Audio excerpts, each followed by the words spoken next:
Assalamualaikum warahmatullahi wabarakatuh. Salam sejahtera bagi kalian semuanya. Kita bertemu kembali dalam pembelajaran bahasa Indonesia.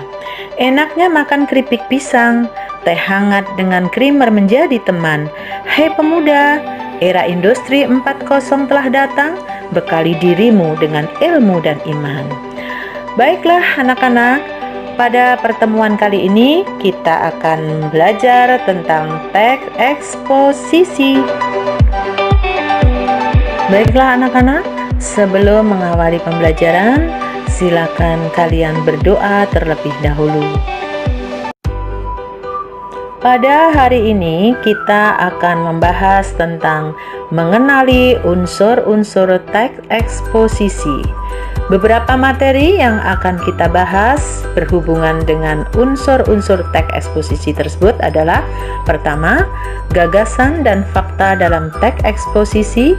Kemudian yang kedua, pola-pola pengembangan teks eksposisi. Tujuan pembelajaran mengenali unsur-unsur teks eksposisi adalah: setelah pembelajaran diharapkan kalian bisa, pertama, menjelaskan pengertian teks eksposisi dan gagasan serta fakta dalam teks eksposisi. Tujuan kedua adalah dapat mencari informasi tentang eksposisi berupa gagasan dan fakta. Lalu, tujuan yang ketiga, setelah pembelajaran diharapkan kalian bisa menentukan pola pengembangannya. Anak-anak yang hebat, apa sebenarnya teks eksposisi itu? Teks eksposisi adalah sebuah teks yang mengungkapkan sejumlah pendapat disertai fakta tentang sesuatu hal yang memuat adanya penilaian, dorongan, atau ajakan-ajakan tertentu kepada khalayak.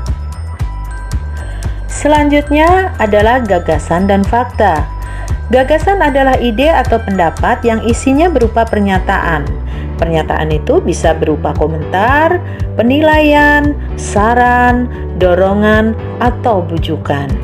Sedangkan fakta adalah keadaan atau peristiwa yang merupakan kenyataan atau sesuatu yang benar-benar ada dan terjadi.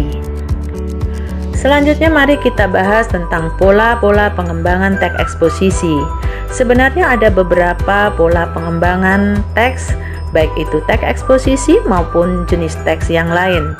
Pola pertama adalah pola umum khusus. Pola umum khusus juga disebut dengan pola pengembangan deduktif, yaitu ide pokok diletakkan di awal paragraf.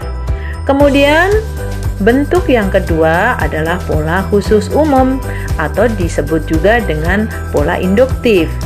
Sebaliknya dari pola umum khusus, yakni ide pokok diletakkan di akhir paragraf. Yang berikutnya adalah pola ilustrasi. Adalah sebuah gagasan yang terlalu umum, memerlukan ilustrasi yang konkret, berfungsi untuk membuktikan pendapat.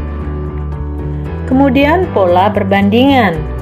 Untuk meyakinkan suatu pendapat, kalian dapat melakukan suatu perbandingan, yaitu dengan menentukan persamaan dan perbedaan benda-benda, keadaan, atau yang lain berdasarkan aspek tertentu. Anak-anak hebat, perhatikan contoh pola pengembangan umum khusus pada paragraf berikut ini. Ide pokok atau kalimat utama dalam paragraf ini diletakkan pada awal paragraf atau pada kalimat pertama, yaitu tentang teknik pengobatan tradisional dengan cara bekam dan hijamah. Sedangkan kalimat-kalimat berikutnya merupakan kalimat-kalimat penjelas. Berikutnya contoh pola ilustrasi. Perhatikan pada paragraf ini memberikan ilustrasi tentang seorang ayah dalam rumah tangga yang diibaratkan seperti nahkoda. Baca baik-baik paragraf berikut ini. Seorang ayah dalam rumah tangga adalah ibarat nahkoda di dalam kapal pesiar. Ayah adalah sesosok manusia yang bertanggung jawab penuh atas keluarga yang dipimpinnya. Sama halnya dengan nahkoda kapal pesiar, bila nahkoda tersebut ingin pergi ke timur, maka semua penumpangnya akan pergi ke timur. Bila nahkoda itu tersesat dan tak tahu arah, maka penumpangnya juga akan tersesat. Begitulah peran ayah dalam suatu keluarga. Nah, jadi di sini terkandung ilustrasi seorang ayah dalam keluarga. Kemudian contoh pola perbandingan. Jajanan kue dan apem adalah makanan ringan yang biasa dijumpai di pasar. Kedua jajanan ini sama dalam bahan pembuatannya, yaitu dari bahan tepung terigu. Jajanan ini juga asli dari daerah pesisir. Namun, dari kedua jajanan ini rasanya berbeda. Nah, di dalam paragraf ini menampilkan persamaan dan perbedaan antara jajan kue dan apem. Berikutnya, mari kita bahas tentang gagasan dan fakta yang ada dalam teks eksposisi. Masih ingat, gagasan adalah ide atau pendapat yang isinya berupa pernyataan, bisa berupa komentar, penilaian, saran, dorongan, atau bujukan. Sedangkan fakta adalah keadaan atau peristiwa yang merupakan kenyataan atau sesuatu yang benar-benar terjadi, benar-benar ada.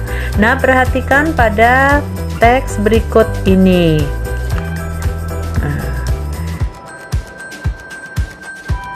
Perhatikan paragraf berikut. Pada kalimat pertama terkandung sebuah fakta.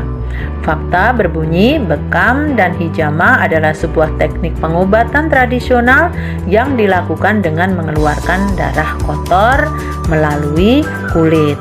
Kemudian pada kalimat kedua terkandung sebuah gagasan atau pendapat yang diawali dengan menurut pemahaman umum, ya, itu menunjukkan sebuah gagasan atau sebuah pendapat.